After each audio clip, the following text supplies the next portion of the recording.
Graça e paz, meus irmãos, tudo bem? Espero que todos estejam bem na presença do Senhor, que todos estejam se cuidando. Espero que todos estejam prontos para a passagem do ano. Infelizmente não vamos poder estar juntos, né? Ter aquela festa gostosa que estamos fazendo, mas Deus sabe. O próximo ano está aí. Amém? Então, hoje eu vou continuar falando, não sei se você assistiu de quarta-feira passada, né? Eu estou fazendo uma série de 4 pequenas meditações sobre a corrida cristã, baseada em Hebreus 12. E na quarta-feira passada nós falamos sobre, quando nós lemos o texto lá, a tão nuvem de testemunha que está ao nosso redor, nós enfatizamos os heróis da fé. Se você assistiu, você lembra, né?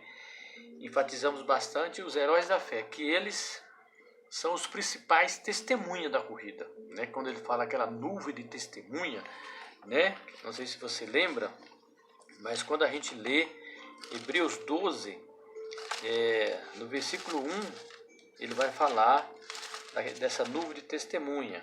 Podemos repetir aqui. Hebreus 12 fala assim: portanto também nós, visto que temos a rodear-nos tão grande nuvem de testemunhas, desembaraçando-nos de todo o peso e do pecado que tenazmente nos assedia, corramos com perseverança a carreira que nos está proposta. Então nós falamos que essa nuvem de testemunha, no primeiro momento, são os heróis da fé, a galeria dos heróis da fé que nos inspira, que nos motiva, que está escrita em Hebreus 11, né? Lembra de Hebreus 11? Os heróis da fé, a galeria dos heróis da fé. Então são eles, primeiro, essa nuvem de testemunha. Mas também há outra nuvem de testemunha que nos acompanha, né? Que está ao nosso redor, e que são os anjos. Nós falamos do ministério dos anjos. Os anjos, o ministério dos anjos no Antigo Testamento era muito forte, era muito presente. No Novo Testamento já dá uma conotação, uma mudança diferente no Novo Testamento. Não é tão grande a presença dos anjos, a ação dos anjos, a atuação dos anjos no Novo Testamento como foi no Antigo Testamento, né? E quando nós falamos dessa tão grande nuvem de testemunha, nós falamos do ministério dos anjos também. Vimos isso forte. E isso começa lá com Abraão. Abraão, em Gênesis, na verdade Gênesis 16, talvez até um pouquinho antes, Gênesis 16 começa a aparecer o ministério dos anjos. Talvez já tenha aparecido antes, mas eu quero estar citando aqui Gênesis 16, 7 a 9, aonde ele vai falar da presença dos anjos na vida de Abraão e de Agar. Olha para você ver. Gênesis 7, desculpa aí. Tendo-a achado o anjo do Senhor junto a uma fonte de água do deserto, junto à fonte do caminho de Si, disse-lhe Agar, serva de Sarai: de onde vens? E por onde vais? Ela respondeu: fugindo da presença de Sarai, minha senhora. Então lhe disse o anjo do Senhor: volta para a tua senhora e humilha-te sob suas mãos. Disse-lhe mais o anjo do Senhor: multiplicarei sobremodo a tua descendência, de maneira que, por numerosa, não será contada. Então nós vemos aqui a presença dos anjos conversando com nós, os humanos, e falando, orientando, participando. Aí quando em Gênesis 18, veja o que fala o Gênesis 18. Apareceu o Senhor a Abraão nas calhais do Mer, quando ele estava assentado à entrada da tenda, no maior calor do dia. Levantou-lhe os olhos, olhou, e eis 3 homens de pé em frente dele. Vendo-o correndo ao encontro, prostrou-se em terra. e disse: Senhor meu, se acho mercê em tua presença, rogo-te que não passe do teu servo. Traga-se um pouco de água, lavai os pés e repousai debaixo desta árvore. Trarei um bocado de pão, fazei as vossas forças, visto que chegasse até o vosso servo. Depois seguireis avante. Responderam: Faz como disseste. Apressou-se, pois, Abraão para a tenda. Sara lhe disse: Amassa depressa 3 medeiras de flor de farinha e faz pão assado ao borralho. Aqui ele está falando, né? Essas três personagens aqui são 3 anjos. A Bíblia fala no Novo Testamento que muitos hospedaram anjos sem saber. Então foram 3 anjos que apareceu a Abraão, e aí vai contar, vai falar que ele vai ter um filho assim, assim, assim. Tanto é que no versículo 14 e 15, veja bem: acaso para o Senhor,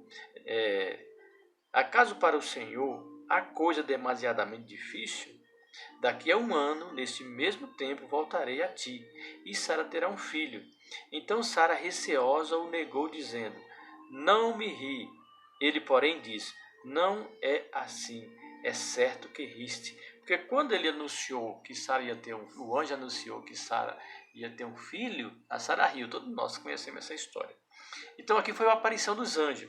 Depois nós seguimos para Gênesis 19. Novamente, veja bem, Gênesis 19.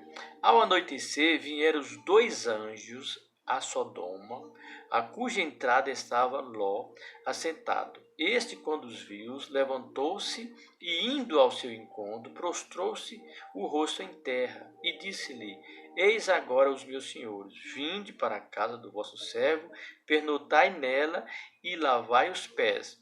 Levantai-vos-eis de madrugada e seguireis o vosso caminho. Responderam eles: não passaremos a noite. Não, passaremos a noite na praça. Aqui também é a presença dos anjos, né, para Ló. E depois o anjo vai aparecer a Jacó. A luta, tem canções que fala que Jacó lutou com o anjo e tal, e tal, e tal, e tal. Mais tarde os anjos vão aparecer a Moisés no chamado. Deus, uns falam que é uma teofania, o próprio Deus aparecendo, mas também dá ali a ênfase do anjo. Depois, mais na frente, Josué, nas guerras, né? Nós sabemos que nas guerras guerreadas por Israel, sempre Deus fez presente. E quando nós lemos Josué capítulo 5, é bem interessante, no capítulo 5, no versículo 13, tem um fato interessante. 5,13, veja bem. Estando Josué ao pé de Jericó, levantou os olhos e olhou, e eis que achava em pé diante dele um homem que trazia na mão uma espada nua. Chegou-se Josué a ele e disse: És tu dos nossos ou dos nossos adversários? Respondeu ele: Não, sou um príncipe do exército do Senhor, e acabo de chegar.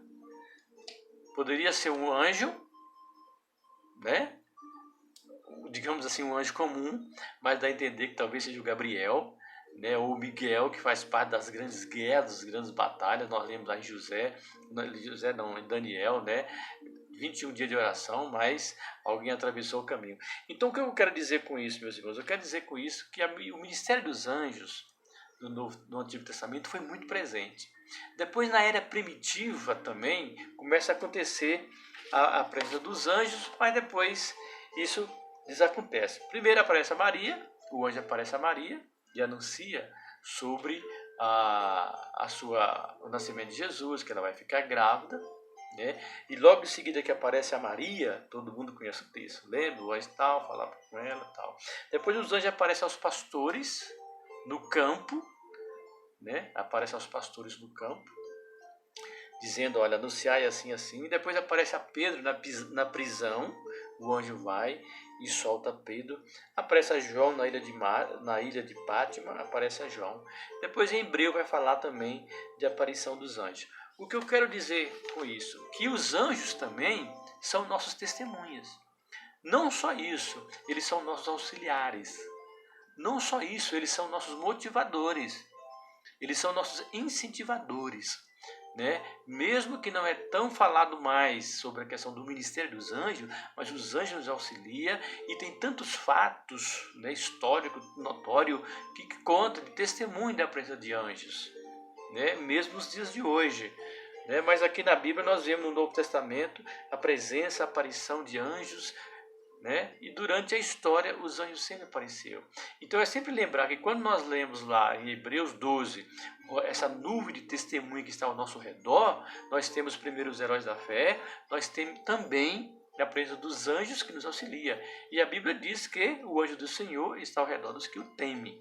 Então eu quero enfatizar que os anjos também é uma nuvem de testemunha que estão ao nosso redor. Nos auxilia, nos ajuda, ministra na igreja, né, tem a sua forma de trabalhar, eles estão presentes.